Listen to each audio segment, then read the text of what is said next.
Welcome to weekend exclusives. అద్భుతమైన విషయాలు, ఆశ్చర్యపరిచే కథనాలు, వెలుగులను పంచే జీవన మార్గాలు, ఇలాంటి ఇంట్రెస్టింగ్ విషయాలతో ఈ వారం వీకెండ్ ఎక్స్క్లూజివ్స్ మీ ముందుకు వచ్చింది. అడవి బిడ్డలు నిర్వహిస్తున్న రేడియో స్టేషన్, 50 ఏళ్ల తర్వాత కలుసుకున్న చిన్ననాటి స్నేహితులు, ఇష్ట కామేశ్వరి అమ్మవారి దర్శన భాగ్యం అంత సులభం కాదు. మహిళలు ఎన్నో రంగాల్లో దూసుకెళ్తున్నారు, మగవారితో సమానంగా రాణిస్తున్నారు. దానికి ప్రత్యక్ష ఉదాహరణే ఇప్పుడు చెప్పబోయే మహిళా రేడియో కథ. రేడియోను నిర్వహించడం అంటే అంత సులువైన పని కాదు. ఎంతో చదువు, విజ్ఞానం ఉండాలి. కానీ అంత గొప్పగా చదువుకొని ఇద్దరు ఆదివాసీ మహిళలు ఏకంగా రేడియోను నిర్వహిస్తున్నారు. తమ ప్రాంతాల్లో ఉండే ప్రజలకు విద్య, వైద్యం, వ్యవసాయం వంటి రంగాల్లో అవగాహన కలిగిస్తున్నారు. మరి వారి విజయగాథ ఏంటో తెలుసుకుందామా? ఏమేమోమ్మా, పొద్దుందాకా చూస్తే ఎక్కడ పోయినవేమో, పొద్దుగాల సంధి కాననే వాడలేవు. మందందరు ఎక్కడ పోతాను కానకపోతే అని నేను అంటున్నా. మా ఊర్లో 100 రోజుల పని నడిచింది. ఇప్పుడు ఉంటేనేమో, అప్పుడు ఉంటేనేమో ఇట్లా పోయి ఇట్లా గంట సేపు చేసి వస్తుంటివి. ఇప్పుడు పట్ట బగడ దాకా ఇడుస్తూనే లేరు. అట్లాని 100 రోజుల పనికి పోతున్నా. నా కూళ్ళు కూడా 100 కాలేవు కదా. పెద్దగా అక్షరాస్యత లేని కొందరు గ్రామీణ దళిత మహిళలు కలిసి 16 ఏళ్ల పాటు ఒక రేడియోను నడిపించడం సాధ్యమేనా? కాదు అనే ఆలోచనే అవసరం లేదు. ఎందుకంటే దాన్ని వారు సుసాధ్యం చేసి చూపించారు కాబట్టి. అక్షరాస్యత ఎక్కువ లేకున్నా వారికున్న ఆత్మవిశ్వాసంతో రేడియో నడపడం సాధ్యమేనని నిరూపించి చూపించారు.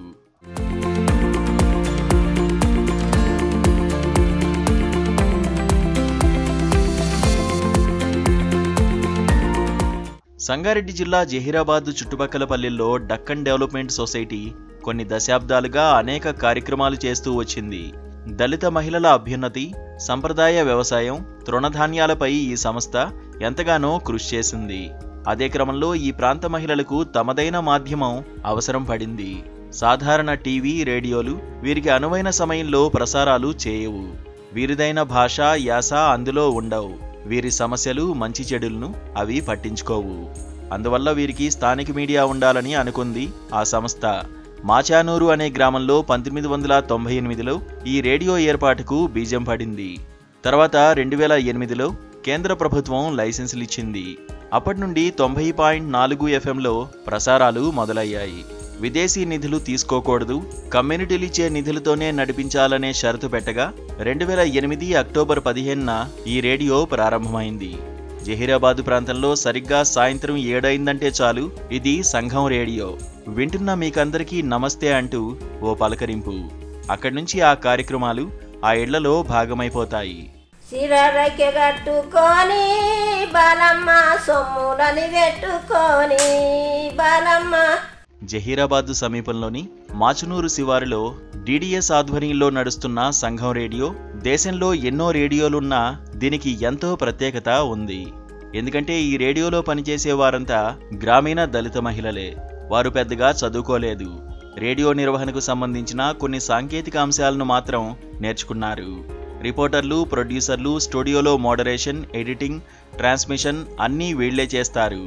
మొదటి 5 ఏళ్లు ఒక ప్రొఫెషనల్ ఈ రేడియోను నడిపించారు. ఆమె వెళ్లిపోయాక పూర్తి బాధ్యతలు ఈ మహిళలే తీసుకున్నారు. రోజువారీ పనులతో పాటు చిన్న చిన్న రిపేర్లు చేయగలుగుతున్నారు. స్థానిక సంస్కృతి, సంప్రదాయాలకు అద్దం పట్టే రీతిలో గ్రామీణ ప్రాంతాలకు ఉపయోగపడేలా మహిళలతో రూపొందించిన కార్యక్రమాలను ప్రసారం చేస్తూ ఈ రేడియో అందరి మన్ననలను అందుకుంటుంది. రైతుల అనుభవాలతో కూడిన కథనాలు, పండుగలు, పర్వదినాలు, సేంద్రియ సాగు స్థానిక యాసలో ప్రసారం చేస్తుండటంతో అందరికీ సులువుగా అర్థమవుతోందని రేడియో జాకీ నర్సమ్మ అంటున్నారు. 98లో షురు అయింది. 98లో దీని పనంతా నడిచినాక 99లో రికార్డింగ్స్ చేసుడు, తర్వాత ఒక మ్యాగజైన్ చేసి ఊర్లలో సంఘాలలోకి వినిపించుడు, ఇట్లా నడిచింది అనమాట. ఈ సంఘం రేడియోలో మొత్తము ఊళ్ళో వచ్చి పాల్గొంటారు. ఊర్లలో ఉన్న సమస్యల గురించి, ఊర్లలో పెడుతున్న పంటల గురించి, ఇట్లాంటి వాటి గురించి ఎక్కువ ప్రోగ్రామ్స్ వస్తాయి. ఈ రేడియో ఇప్పటిదాకా 150 ఊర్లలోకి వినిపించింది. అన్ని ఊర్లలో నుండి ఫోన్ కాల్స్ చేసి మాట్లాడింది అనమాట. దీంట్లో ప్రసారమయ్యే ప్రోగ్రాంలు మన ఊరి పంటలు, మన భాష, ఆరోగ్యము, సంఘాలు, పాటలు, యారండ్ల ముచ్చట్లు, మన రుచులు, పర్యావరణము, బాలానందము, ఇట్లాంటి ముచ్చట్లన్నీ రేడియోలో ప్రసారం చేస్తాము. దీంట్లో ప్రతిరోజు వచ్చేటి మన ఊరి పంటలు, పాటలు, యారండ్ల ముచ్చట్లు, మన భాష ప్రతిరోజు వస్తుంది. ఈ సావిడి కట్ట ప్రోగ్రాం వారంకు 3 రోజులు వస్తుంది. మన రుచులు వారంకు 3 రోజులు వస్తుంది. పర్యావరణం 1 రోజు వస్తుంది. బాలానందం 2 రోజులు వస్తుంది. ఇంకా మిగతా ప్రోగ్రామ్స్ అన్ని ఇట్లా వారంలో 1-2 సార్లు అట్లా వస్తాయి అన్నమాట. ఇది సంగం రేడియోలో జరుగుతున్నది. అయితే ఈ సంగం రేడియోలో మొత్తం ఊరోళ్ళు వచ్చి మాట్లాడతారు. ఊరు తెలుగు జ్ఞానమే ఈ సంగం రేడియోలో వస్తుంది. అయితే ఇక్కడ పరిస్థితులు ఏమున్నాయి, ఏం పంటలు వండుతాయి, ఈ డెక్కన్ ప్రాంతములా మొత్తం వర్షాధారిత పంటలు వండుతాయి, ఈ పరిస్థితులు ఏముంటాయి, మనం ఏం తిండి తింటాము, బ్రతుకు తెరువు ఎట్లుంటది అనే ముచ్చట్లన్నీ కూడా ఈ రేడియోలో వస్తాయి. అంటే ఇది ఎక్కడ జాగలేని వాళ్ళకు ఈ సంగం రేడియో అనేది మాది, మా గొంతు మాకు వినిపించడానికి, మాకు మాట్లాడడానికి, మా మాటకు బలం ఉన్నది అనేది కూడా ఈ సంగం రేడియో ద్వారా తెలుసుకున్నామని చెప్పేటోళ్ళు చాలా మంది ఉన్నారన్నమాట. ఇందులో స్థానిక అంశాలపై స్టూడియో డిస్కషన్లు, ఫీల్డ్ నుంచి తీసుకొచ్చిన రిపోర్టులు, కొంతమంది నిపుణులు చెప్పే సలహాలతో పాటు జానపద పాటలు కూడా ఉంటాయి. వారానికోసారి వివిధ గ్రామాల్లో ఉండే సంగం రేడియో రిపోర్టర్లు ఏ కార్యక్రమాలు చేయాలి అనేది సమావేశం పెట్టుకుని చర్చిస్తారు. ఈ ప్రాంతంలోని రైతులు, మహిళలు, చిన్నపిల్లలకు సంబంధించిన కార్యక్రమాలు చేపట్టారు. ముఖ్యంగా పాత పంటలపై అవగాహన, వీటి గురించి ప్రత్యేక కార్యక్రమాలు ఇస్తున్నారు. ఈ రేడియో స్టూడియోలోనే అందరూ కలిసి పలు సమస్యలపై చర్చ పెట్టి వాటికి సూచనలు చేస్తారు. మరికొంతమంది పాటలు పాడుతారు. ఇవన్నీ రికార్డ్ చేసి రేడియోలో ప్రసారం చేస్తారు. ప్రారంభంలో కొంతకాలం తికమకపడినా ప్రస్తుతం ఎలాంటి ఇబ్బంది లేకుండా నడిపిస్తున్నారు. 10వ తరగతి వరకు మాత్రమే చదువుకున్న రేడియో నర్సమ్మ, జనరల్ నర్సమ్మ అనే 2 మహిళలు ఈ కేంద్రాన్ని విజయవంతంగా నడిపిస్తున్నారు. ఇలాంటి కమ్యూనిటీ రేడియో కేంద్రాలకు ప్రభుత్వాలు కూడా సహకారం ఇస్తే బాగుంటుందని అంటున్నారు మహిళలు.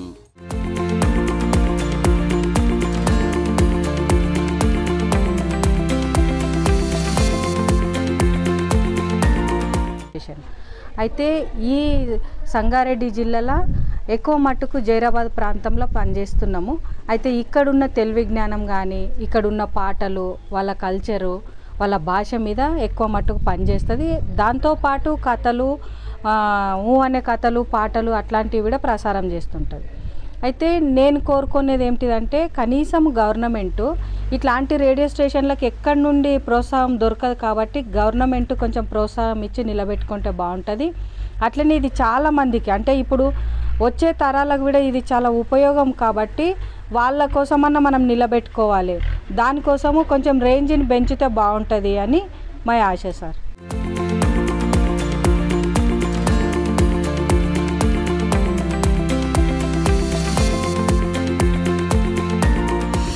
బాల్యం ఎంతో మధురం. చిన్ననాడు ఆడిన ఆటలు, బడిలో పాఠాలు, స్నేహితులు ప్రతి మనిషి జీవితంలో ఒక మరిచిపోని జ్ఞాపకాలు. అలా 50 ఏళ్ల క్రితం చదువుకున్న వారంతా ఒక్కచోట చేరితే ఊహించుకుంటేనే భలే ఆసక్తిగా ఉంది కదా. అలాంటి అపురూపమైన వేడుకకు వేదికైంది నెల్లూరు నగరం. 1972లో చదువుకున్న వారంతా వృద్ధ వయసులో గెట్ టుగెదర్ ఏర్పాటు చేసుకున్నారు. వారికి చదువులు చెప్పిన గురువులకు సన్మానాలు చేశారు. మరి ఆ అరుదైన ఆత్మీయ సమ్మేళనాన్ని మనము చూసేద్దామా?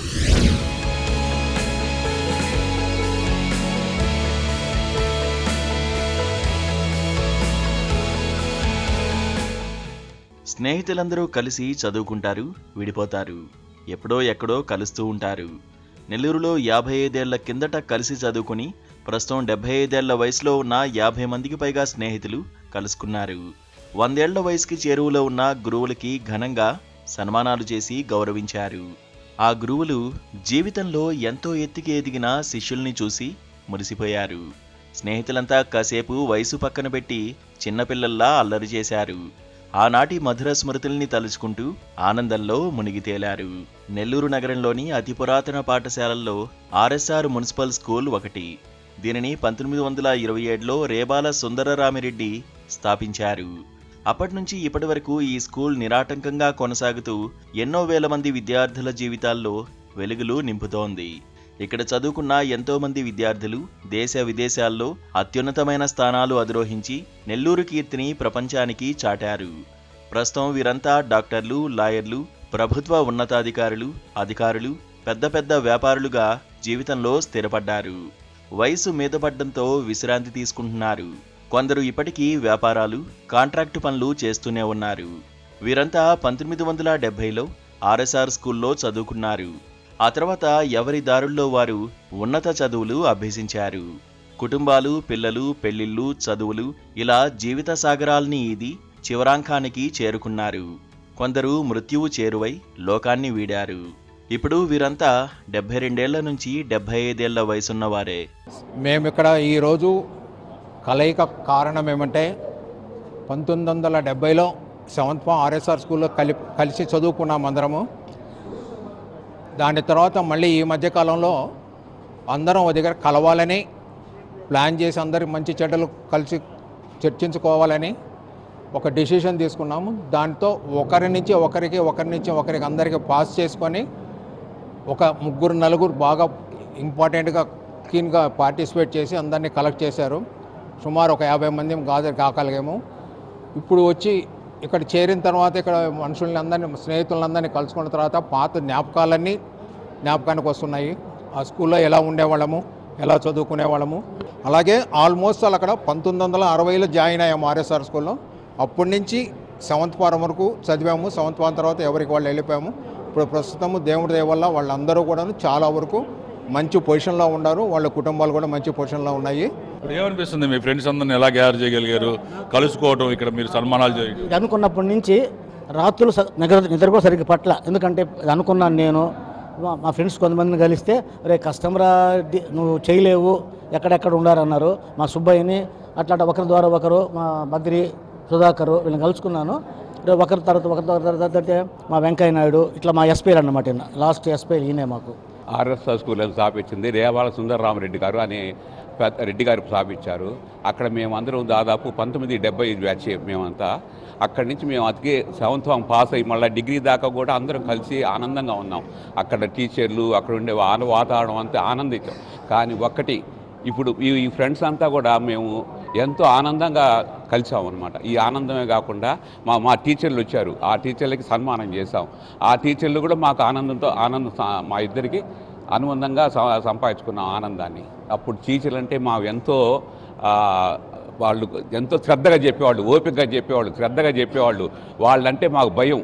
మేము ఒక్కసారి ఒక వీధిలో పోవాలన్నా కూడా మాకు వాళ్ళ టీచర్లు వద్దంటే పోకుండా ఉండేయడం అంతనమాట. వాళ్ళు చెప్పేది పద్ధతులు కానీ అక్కడ కానీ వాళ్ళకి అనుకోగా కానీ ఎంతో ఇదిగా ఉండేది. వాళ్ళు మా మీద ఎంతో శ్రద్ధ చూపించేవాళ్ళు. ఇప్పుడు ఆప్యాయత ఎంతో ఉండేది. ఇప్పుడుండే వాళ్ళు వచ్చేసి ఫాస్ట్ యుగం. ఈ ఫాస్ట్ యుగంలో ఎవరు ఏం చేస్తున్నారో తెలియదు, ఎక్కడ చదువుతున్నారో తెలియదు, ఎక్కడ ఎవరు కలుస్తున్నారో కూడా తెలియదు అనమాట. అప్పటికిప్పుడు చాలా తేడా ఉంది. అప్పుడుండే టీచర్ల శ్రద్ధకి ఇప్పుడుండే టీచర్లకి చాలా తేడా ఉంది. బాల్యమిత్రులంతా కలుసుకోవాలని ఆలోచన రావడంతో వారంతా నెల్లూరు క్లబ్లో ఆత్మీయ సమావేశం ఏర్పాటు చేశారు. వయస్సు, ఆరోగ్యాల్ని సైతం పక్కన పెట్టి సుదూర ప్రాంతాల్లో ఉన్నవారు కుర్రాళ్ళులా పరిగెత్తుకుంటూ నెల్లూరుకి చేరుకున్నారు. ఆనాడు తమకి చదువులు చెప్పి ప్రస్తుతం 100 ఏళ్ల వయసు చేరువలో ఉన్న గురువులు పివి శేషయ్య, పి వెంకటరెడ్డిని తీసుకొచ్చారు. వారిద్దరిని ఘనంగా సన్మానించారు.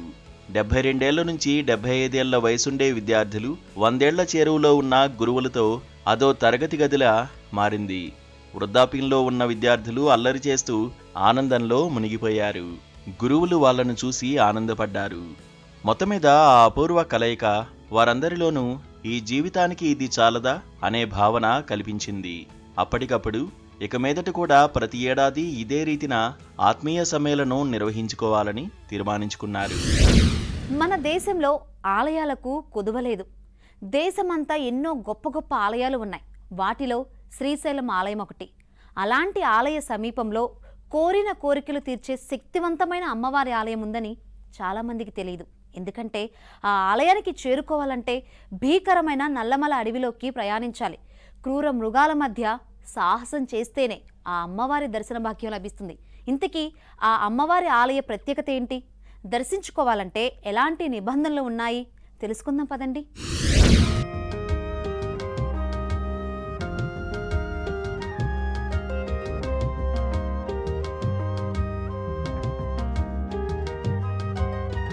అమ్మవారి పేరే ఇష్టకామేశ్వరి. సో మనం ఏమి కోరుకుంటే ఆ కోరిక ఖచ్చితంగా తీరుతుంది. నేను ఇంతకు ముందు వచ్చి మొక్కుకున్నాను మా పిల్లల కోసం. నాకైతే నా జీవితంలో అయితే జరిగాయి. కోరిన కోరికలు తీర్చే కొంగు బంగారం, ఇష్టంగా దర్శించి మొక్కుకుంటే మొక్కులు తీర్చే ఇష్టదైవం ఇష్టకామేశ్వరి అమ్మవారు. శ్రీశైలం సమీపంలోని దట్టమైన అడవిలో వెలిసిన అమ్మవారికి నుదుటిన బొట్టు పెట్టి అమ్మవారికి చెప్పుకుంటే చాలు ఎంతటి కోరికలైనా వెంటనే తీర్చే దైవం ఇష్టకామేశ్వరి అమ్మవారు. ఇక్కడ అమ్మవారు నుదుటిన బొట్టు పెట్టాలని మొక్కుకుంటే మనిషిని ముట్టుకుంటే మెత్తగా ఎలా ఉంటుందో అమ్మవారి నుదుటిన బొట్టు పెట్టినప్పుడు కూడా అమ్మవారి స్పర్శ అలాగే ఉండడం విశేషం. ఇష్టకామేశ్వరి అమ్మవారి మరిన్ని ప్రత్యేకతలను తెలుసుకుందాం రండి.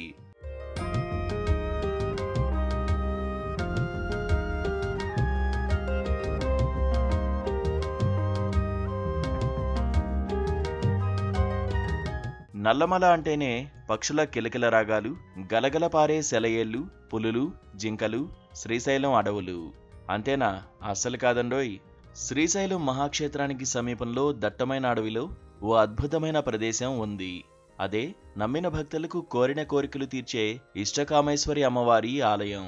భక్తుల కొంగు బంగారంగా కోరిన కోరికలు తీర్చే ఇష్టకామేశ్వరి అమ్మవారికి ఇష్టంగా బొట్టు పెట్టి మొక్కుకుంటే చాలు ఆ కోరికలు నెరవేరాల్సిందే. అందుకే కష్ట నష్టాలు కోర్చి మరీ అమ్మవారిని దర్శించుకునేందుకు భక్తులు తండోపతండాలుగా తరలివస్తుంటారు.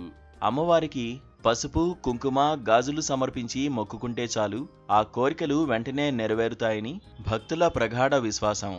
ఎంతటి కోరికనైనా తీరుస్తుంది కాబట్టే అమ్మవారిని ఇష్టకామేశ్వరి దేవిగా కొలుస్తుంటారు. పరమశివుడు, పార్వతీదేవుల ప్రతిరూపంగా ఈ అమ్మవారి విగ్రహాన్ని భావిస్తారు. అమ్మవారు ఓ గుహలాంటి దేవాలయంలో దీపపు వెలుగు మధ్య దర్శనం ఆధ్యాత్మిక భావనను పెంచుతుంది. ఇక్కడ పరిసరాల్లో కూర్చుని కాసేపు ధ్యానం చేస్తే మనసుకు ఎంతో ప్రశాంతత చేకూరుతుంది. స్థానికంగా నివసించే చెంచుల చేతే అమ్మవారు రోజు పూజలందుకుంటున్నారు.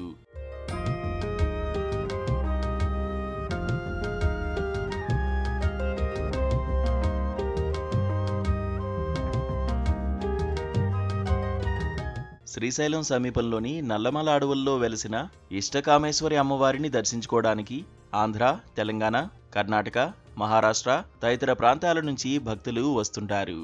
సుదూర ప్రాంతాల నుంచి వచ్చే భక్తులకు నల్లమలలోని ఆలయం వద్ద ఉండే చెంచులు భక్తులకు అన్నప్రసాదాన్ని ఉచితంగా అందజేస్తుంటారు.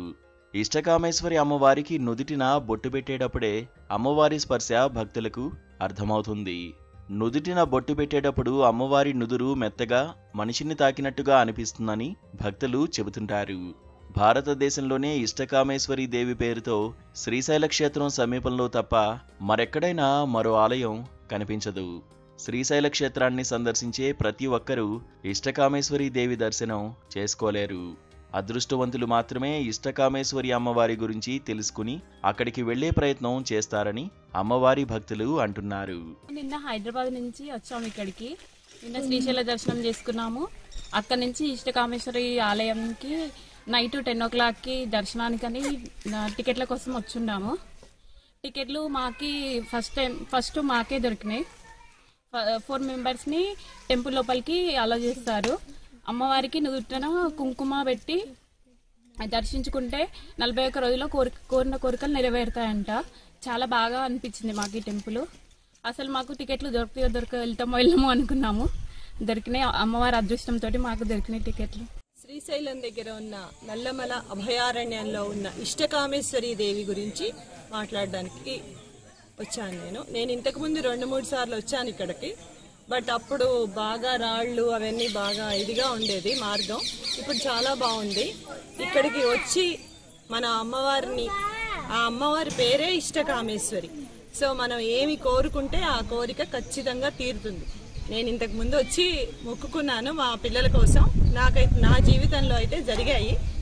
సో ఇప్పుడు మళ్ళీ వచ్చాను చూద్దామని అమ్మవారిని. ఇక్కడ అభయారణ్యంలో పులులు అవి బాగా తిరుగుతూ ఉంటాయి. కానీ ఈ అమ్మవారిని చూడడానికి వచ్చే వాళ్ళకి ఇప్పటి వరకు అవేమీ చెయ్యవు.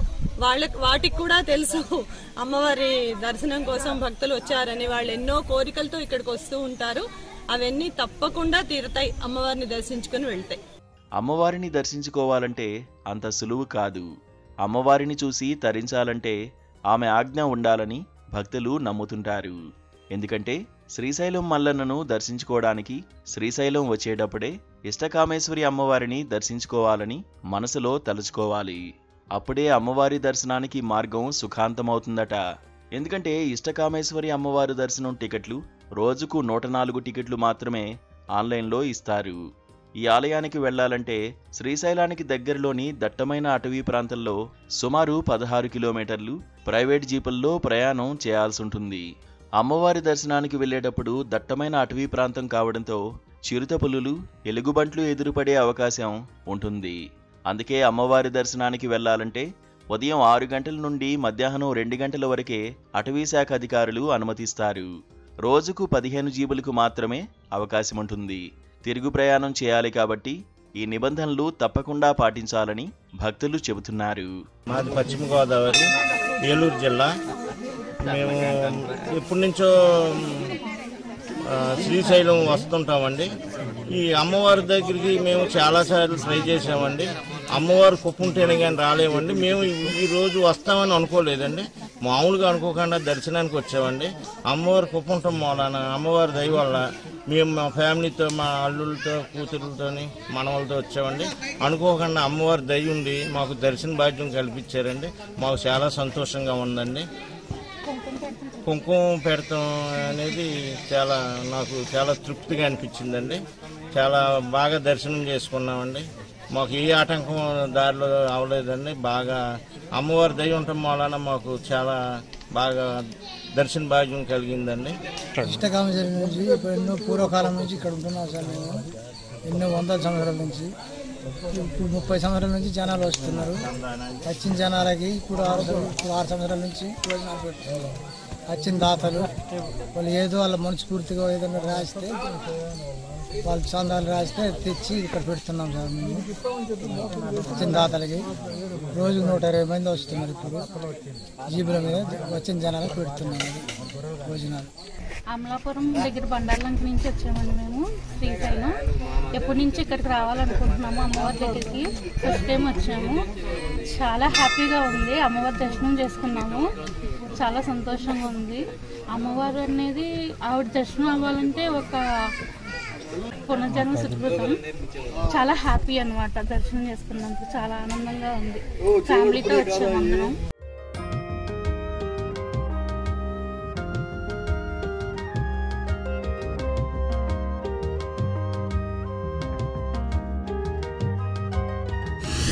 తల్లి, తండ్రి, గురువు, దైవం అంటూ ఉంటారు పిల్లలు. తల్లిదండ్రులు జన్మనిస్తే ఉపాధ్యాయులు విద్యాబుద్ధులు నేర్పి పునర్జన్మనిస్తారు. క్లాస్ రూముల్లో వారి భవితవ్యాన్ని తీర్చిదిద్దుతారు. అవసరమైతే 4 దెబ్బలు కొట్టైనా వారిని గాడిలో పెడతారు. కానీ కాలం మారింది. అందుకే విద్యార్థులను శిక్షించడానికే టీచర్లు భయపడుతున్న పరిస్థితి. అలాంటి ఓ పరిస్థితికి వచ్చిన హెచ్ఎం చివరకు గుంజీలు తీశారు. టీచర్ ఏంటి, గుంజీలు తీయడం ఏంటని అనుకుంటున్నారా? అయితే ఈ స్టోరీ చూడండి.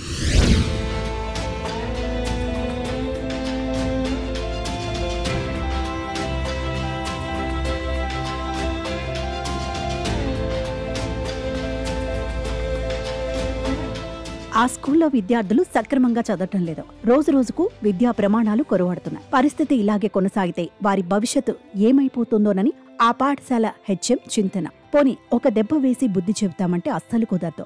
అందుకే ఆ ప్రధాన ఉపాధ్యాయుడు తనను తాను శిక్షించుకున్నారు. విద్యార్థుల ముందు గొంజెళ్లు తీశారు. తల్లిదండ్రులకు సాష్టాంగ నమస్కారం చేశాడు. మేం బడిలో చదివిస్తాం, మీరు మీ పిల్లలపై శ్రద్ధ చూపండి అని విన్నవించుకున్నారు. తిట్టలేము, ఏమి చేయలేము. మీ దగ్గర చేతగానంలో చేతులు కట్టుకుని ఉండాల్సిన పరిస్థితి వచ్చింది మాకు. అంటే ఇంత చెప్తున్నా కూడా ఒకటిలో ప్రవర్తనలో మార్పు లేదు, ఒక చదువులో మార్పు లేదు, ఒక రైటింగ్ స్కిల్ లేదు, రీడింగ్ స్కిల్ లేదు. అసలు ఏంటి ప్రాబ్లం? మీదా మాదా? మాదేనా? మాదైతే చెప్పండి. మీ అందరికీ చిన్న దండం పెట్టి పడుకుని పెట్టేస్తాను. మరి మీ అందరికి దండం పెట్టేసి వదిలేస్తాను. లేదంటే ఇలా నేను తీసుకుంటాను. మరి గుంజలు లేనా మీకు అందరికి కూడా? మీ నేనే పనిష్మెంట్ వేసుకుంటాను. విజయనగరం జిల్లా బొబ్బిలి మండలం పెంట గ్రామంలోని జిల్లా పరిషత్ ఉన్నత పాఠశాలలో తరగతుల ప్రారంభానికి ముందు ప్రార్థనా సమయంలో ప్రధాన ఉపాధ్యాయుడు చింతా రమణ విద్యార్థుల పరిస్థితిపై తీవ్ర భావోద్వేగానికి గురయ్యారు. మీలో మార్పు రావాలన్న సదాశయంతో నాకుగా నేనే శిక్ష విధించుకుంటాను, ఇప్పటికైనా మారండి అంటూ గుంజీళ్లు తీశారు. దీంతో ఒక్కసారిగా విద్యార్థులు షాక్ అయ్యారు. ఈ క్రమంలోనే వద్దు సార్ అని పిల్లలు వారించినా ఆయన ఆగలేదు. ఆ తర్వాత విద్యార్థుల తల్లిదండ్రులకు ఒక సందేశాన్ని వినిపించారు. ప్రియమైన తల్లిదండ్రులారా, మాకు చేతనైనంత వరకు ఇక్కడ మేము చేస్తున్నాం. మీ పిల్లల్ని మీరు కనీసం కంట్రోల్ పెట్టకపోతే మీ స్కూల్కి పంపించడం వృధా అవుతుంది. ఎందుకంటే ఇక్కడ మా ఉపాధ్యాయులు మేము ఎంత కష్టపడి పనిచేసినా కూడా ఎలాంటి ప్రయోజనం ఉండదు. మీరు మీ పిల్లల్ని అద్దులో పెట్టుకోకపోతే మీరు పాఠశాలకు పంపించడం వృధా అవుతుంది. ఇది మైండ్లో పెట్టుకుని మీరందరూ కూడా మీ పిల్లల్ని చదువు కోసం పంపిస్తే శ్రద్ధగా ఇంటి దగ్గర చదివించండి. ఇంకా దేనికోసం అయితే పంపిస్తే పాఠశాలకు పంపించొద్దు. ఇది నా యొక్క విజ్ఞప్తి. విద్యార్థుల్లో క్రమశిక్షణ కొరవడి విద్యాబుద్ధులు పెరగకపోవడంతో మేమంతా చేతకాని వాళ్ల నిలబడాల్సి వస్తోందని హెడ్ మాస్టర్ ఆవేదన వ్యక్తం చేశారు. మీ పిల్లలందర్నీ చదువు కోసమే పంపించాలనుకుంటే స్కూలుకు పంపించండి, లేకుంటే ఇంకెందుకు స్కూలుకు పంపడం దండగా అంటూ హెచ్ఎం రమణ తల్లిదండ్రులకు విన్నవించారు. నా పేరు చింతారమణ, హెడ్ మాస్టర్ జెడ్పీ స్కూల్ పెంట అండి, విజయనగరం జిల్లా. 11/3/25 తేదీన సాయంకాలం సమావేశంలో విద్యార్థులతో నేను మాట్లాడుతుండగా, అలాగే కాస్త పిల్లల తాలూకా ఇండిసిప్లిన్ విషయంలో అంతవరకు అబ్జర్వేషన్స్ నాకు చాలా ఉన్నాయి. దానికి సంబంధించినటువంటి అలాగే విద్యా విషయాల్లో కూడా విద్యా ప్రమాణాలు స్థాయిని పెంచడంలో కూడా మా ఉపాధ్యాయులు అలాగే నాతో పాటు మా ఉపాధ్యాయులందరూ కూడా ఎంతో కష్టపడుతూ ఉన్నారు. మరి అలాంటి ఆ కష్టానికి తగినటువంటి ప్రతిఫలం రావాలంటే మాకు ఎక్కడ లోపం జరుగుతుంది, పిల్లలు అనేది మా స్థాయి దాటి అంటే మా దగ్గర నుండి వెళ్ళిపోయిన తర్వాత వాళ్ళ పర్యవేక్షణ లోపం కాస్త ఉందనే విషయం నేను గమనించాను. రాని పిల్లలు ఇళ్ళ కోసం వెళ్ళడం జరుగుతుంది, పేరెంట్స్తో మాట్లాడడం జరుగుతుంది. ఇన్ని చేసినా కూడా ఆ పిల్లల్లో సరైనటువంటి ప్రమాణాలు పెరగకపోవడం, విద్యా ప్రమాణాలు పెరగకపోవడం, ప్రవర్తనలో కాస్త నిర్లిప్తత, నిరాసక్తత, అలాగే వ్యతిరేక ధోరణి పెరుగుతుండడంతో నాకు విసుగు చెంది కాస్త ఎమోషన్కి గురయ్యాను సార్. ఎమోషన్ అంటే నేను ఊరకనే అవలేదండి, ఆయన ప్రయత్నాలు వెనుక చాలా ప్రయత్నాలు ఉన్నాయండి నా ఎమోషన్ వెనుక. సో దానికి ఒక కారణం ఏంటంటే ప్రభుత్వాలు మన ప్రభుత్వం ఇప్పుడు ఏదైతే ఉందో అనేక రకాలైన సపోర్ట్ చేస్తుందండి. అలాగే మా శాఖాధికారులు అందరూ కూడా డిఓ సార్ కానీ, డిప్యూటీ సార్ కానీ, ఎంఈఓ సార్స్ కానీ, పైన మన సిఎస్ గారి వరకు కూడాను అనేక రకాలుగా మాకు సపోర్ట్ చేస్తూ మా ఆర్జేడీ సార్ అయితే మంచి మోటివేషనల్ క్లాసులు ఇస్తూ ఇలా మీరు లీడర్షిప్ వహిస్తూ పిల్లల్ని మార్పు తీసుకురావాలి క్రమక్రమేణా కూడా వాళ్ళలో మార్పు రాకపోవడంతో నాకు కాస్త భావోద్వేగం గురయ్యి పిల్లలకి ఏదో ఒకటి చేయాలంటే ఈరోజు వాళ్ళని మనం శిక్షించలేము కాబట్టి నేనుగా శిక్షించుకున్నాను సార్. ఈ విషయం పేరెంట్స్ వరకు వెళ్ళాలి, పేరెంట్స్లో పరివర్తన జరగాలి, పిల్లల్లో కూడా మనసుల్లో కథలకు రావాలని ఒకే ఒక నా మోటో సార్. అంతకుమించి ఇందులో ఎలాంటి కీర్తి కండూతి కానీ లేకపోతే ఇంకోటి లేదు సార్. దయించి విషయాన్ని అందరూ గమనించాలి. ఇందులో ఏ విధమైనటువంటి దురుద్దేశం లేదన్న విషయం మీ ద్వారా నేను మన వాళ్ళందరికీ తెలియజేసుకుంటున్నాను. అదేవిధంగా మా పాఠశాల అనేది, మా విద్యార్థులు అనేది, ప్రభుత్వ పాఠశాలకు వచ్చిన విద్యార్థులు మంచి స్థాయిలో ఉండాలంటే ఒకే ఒక దృక్పథం సార్. అది నేను ఎక్కడ పనిచేసినా నాకు అది ఎప్పుడు ఉంటుంది. పిల్లల్ని మౌల్డ్ చేయాలంటే ఒక గట్టి నమ్మకం, గట్టి కృషి, పట్టుదలతో చేస్తాను. అందుకే నాకు రాకపోయేసరికి ఆ రిజల్ట్ ఇక్కడ రాకపోయేసరికి కాస్త నేను ఎమోషన్ అయ్యాను. అందుకే నన్ను నేను శిక్షించుకున్నాను తప్పించి ఎవరిని తప్పు పట్టడం కానీ, ఇంకెవరిని శిక్షించాలనే ఉద్దేశం కానీ, ఎవరికి మాట తేవాలని కానీ ఇందులో ఏమీ లేదు సార్. ఇది ధన్యవాదాలు సార్. హెడ్ మాస్టర్ గుంజీలు తీయటంతో విద్యార్థులు భావోద్వేగానికి గురయ్యారు. మేం తప్పు చేయటం వల్ల హెచ్ఎం సార్ ఎంతో బాధపడ్డారన్నారు. నా పేరు నేను జెడ్పీహెచ్ఎస్ పెంట 10వ తరగతి చదువుతున్నాను. మొన్న మా హెచ్ఎం గారు చేసిన పనిపై మేము ఆలోచించిన తర్వాత మా తప్పులు కూడా ఉన్నాయని మేము తెలుసుకున్నాము. మేము బాగా చదువుకోవాలని ఆయన చాలా కృషి చేస్తున్నారు. దానికి తగ్గట్టుగా మేము మంచి మార్కులు తీసుకొస్తామని సార్కి మాటిస్తున్నాము. ఇదివరకు చాలా త్రిబుల్ మా స్కూల్కి రావడం జరిగాయి. సార్ దానికంటే ఎక్కువ మార్కులు రావాలని ఈ సంవత్సరం జెడ్పీహెచ్ఎస్ పెంటలో చదువుతున్నాను. మా హెచ్ఎం సార్ చేసిన దానికి మేము చాలా బాధపడ్డాం. మా టీచర్లు అందరూ మమ్మల్ని డిసిప్లిన్గా ఉంచాలని చూసినా మావి చిన్న పొరపాట్లు ఉన్నాయి. వాటిని సరిదిద్దుకొని ఈసారి 10th మంచి రిజల్ట్ తెస్తామని సార్కి మాటిస్తున్నాం. ఈ నెల 11న జరిగిన ఈ ఘటన సామాజిక మాధ్యమాల్లో వైరలై విద్యాశాఖ మంత్రి లోకేష్ దృష్టికి వెళ్లింది. ఆయన హెచ్ఎంను ప్రశంసిస్తూ ట్విట్టర్లో పోస్ట్ చేశారు. ఈ వీడియో వైరల్ కావడంతో విద్యార్థుల తల్లిదండ్రులు, టీచర్లు హెచ్ఎం రమణను అభినందిస్తున్నారు.